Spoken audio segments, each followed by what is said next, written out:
Hello, guys. So, as you might have seen, that many attempts are being made to hack our accounts, and यार ये सब देखकर ना मुझे काफी हंसी आ रही है, टू बी ऑनेस्ट।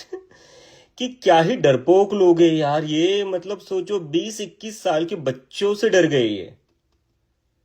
मतलब कौन होता है जो खुद को इतना महामानव कहलाता है, खुद को इतना विश्वगुरु कहलाता है, लेकिन जब इन्होंने देखा कि 20-21 साल के बच्चे अब इनका मजाक उड़ा रहे, तो ये अब सीधा अकाउंट हैकिंग पर आ गए। चलो ठीक है, मान लेंगे अगर ये अकाउंट हैक करने में सक्सेसफुल भी हो सकते हैं, और अगर सक्सेसफुल ना हुए तो ये क्या करेंगे, ये अकाउंट रिवोक कर देंगे, ये अकाउंट डीएक्टिवेट कर देंगे, या मेरे ऊपर केस कर देंगे। लेकिन ये लोग भूल रहे हैं कि ये मूवमेंट ये इस अकाउंट तक लिमिटेड नहीं है। ये मूवमेंट अब उन पूरे 1.8 मिलियन लोगों के हाथों में है जिन्होंने इस मूवमेंट को खड़ा किया है। तो एक कॉकरोच जनता पार्टी का अकाउंट बंद करके आप कुछ नहीं कर सकते। मुझे समझ नहीं आ रहा है भाई, क्यों लोग इनको इतना ये कहते हैं कि दुनिया के सबसे बड़े नेता है, देश के सबसे स्ट्रांग इंसान है, आज तक के सबसे स्ट्रांग प्राइम मिनिस्टर है। भाई कैसे स्ट्रांग प्राइम मिनिस्टर हो आप जेनजी से डर रहे हो? मतलब 20-21 साल के बच्चों से कौन सा दुनिया का कौन सा नेता डरता है यार?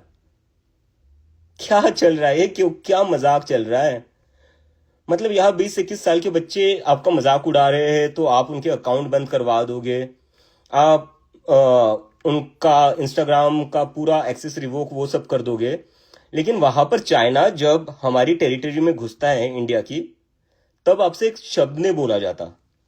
आप हमारे ऊपर दादागिरी कर रहे हो, आप हमारे ऊपर अपना जो भी आपके पास पावर है उसका मिसयूज करके आप लोगों की आवाज सप्रेस कर रहे हो, आप यूथ की आवाज सप्रेस कर रहे हो।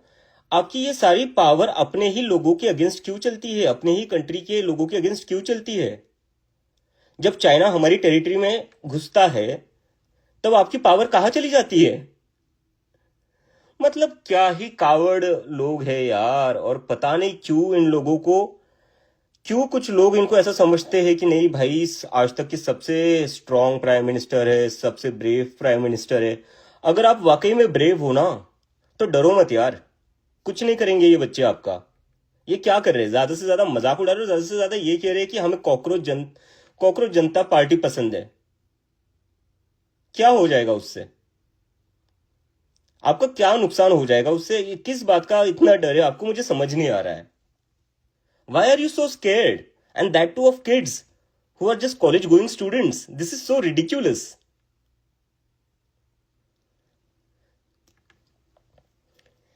मुझे तो समझ नहीं आ रहा है गाइज। अब आप लोग ही देख लो, आप लोगों ने एक मूवमेंट खड़ी करी है। मैं अभी भी कह रहा हूँ, ये मूवमेंट मैंने खड़ी नहीं करी है, ये आप लोगों की मूवमेंट है, आप लोगों ने खड़ी करी है। क्योंकि पॉसिबल ही नहीं होता इतने 2-3 दिनों में इतने 1.8 मिलियन लोग एक साथ आ जाए। ये आप लोगों ने डिसाइड किया था, ये आप लोगों की फ्रस्ट्रेशन थी, इसलिए आप लोग एक साथ आए हो। और जब आप एक साथ आ चुके हो अब, तो दिख रहा है कि ये लोग कैसे डर रहे हैं, और इस डर के कारण how they are trying to suppress our voices. And there are some people who believe that they are the so called strongest prime minister we ever had. अरे इतने स्ट्रांग हो, आप एक प्रेस कॉन्फ्रेंस करके प्रेस कॉन्फ्रेंस ले लो एक। मैं पिछले 2 दिन में कम से कम मैंने 20-25 इंटरव्यू दिए, और और उन हर एक इंटरव्यू में मैंने हर क्वेश्चन का आंसर किया है, चाहे कितना भी डिफिकल्ट क्वेश्चन क्यों ना हो। मेरे से जितना बनता था मैंने उतना आंसर दिया है, मैंने उतनी चीजें एक्सप्लेन करी है। मुझे बता दीजिए, 12 साल से आप प्राइम मिनिस्टर हो, आपने आज तक एक बार भी किसी क्वेश्चन का आंसर दिया है किसी को?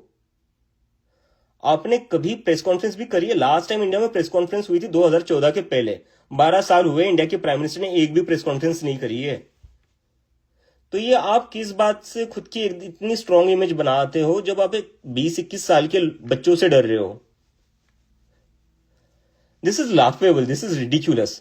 बट आई थिंक ये जितना हम लोगों के पीछे लगेंगे, जितना हम पर अटैक करेंगे, अभी हैक करने का ट्राई कर रहे हैं, फिर एक्सेस रिवोक करने का ट्राई करेंगे, और मैं पूरी गारंटी के साथ आप लोगों को बता रहा हूं, जल्दी मेरे ऊपर केस भी फाइल कर देंगे, और उसके लिए मैं मेंटली प्रिपेयर हूं। क्योंकि आप लोगों ने जो मूवमेंट खड़ी करी है, मैं उसको अबैंडन नहीं करूंगा। तो भले ये मेरे ऊपर केस करे, कुछ भी करे, मैं उसके लिए मेंटली प्रिपेयर हूं। लेकिन मैं बस ये पॉइंट आउट करना चाहता हूं कि ये कितने डरपोक हैं। और ये ऐसे ही डरा डरा कर लोगों को अपनी पार्टी में ले आते हैं। राघव चड्ढा भी ऐसे ही गया था डरकर, और उससे कुछ नहीं बोला गया बीजेपी के अगेंस्ट। वो जेनजी की आवाज बनने की ट्राई कर रहा था, लेकिन उससे बोला कुछ नहीं गया। लेकिन मैं बोल रहा हूं, मुझे थ्रेट्स मिल रही है, मेरी सिस्टर को भी थ्रेट मिल रही है, तो मैंने उसको बोला है कि तू अपना अकाउंट डीएक्टिवेट कर दे। मैं नहीं चाहता कि मेरी वजह से मेरी फैमिली के ऊपर कुछ आए। मैं नहीं चाहता जो मेरे फ्रेंड्स है उनके ऊपर कुछ आ जाए just because I am taking a political stand. But now that I have taken a political stand, I won't back off, but I just wanted to expose how scared, how coward these people are. And I hope that you are realizing it too. And I hope that you will speak up. You will say something about this. Because tomorrow this account might not exist. Tomorrow my account might not exist. And within few days, I don't know, they might even file a complaint against me. What after that? Would you let this movement die, which you have created? Would you want this movement to die? Think about that. And if you really care about this movement, this is your time to speak up. Because for how long we are going to tolerate this shit? This is not democracy. Where people's voice are suppressed in this way by hacking accounts, by revoking their access. This is not democracy. This is not freedom of expression, which exists in a democracy. So everything is black and white now, right? And I hope that you people will carry forward this movement. Even if these accounts get deactivated, I hope that every one of you, each one of you, will keep raising their voices, because this is not just about one person. This is not just about one Cockroach Janata Party handle. This is about the millions of Gen Zs of India who are frustrated with the system. Now, this is in your hand. The future of this movement is in your hand. And I trust you. I know that you guys will carry it forward. Even if this account doesn't exist tomorrow, I definitely know that you guys have finally decided to speak up and you won't back off, just like I have decided not to back off. Alright?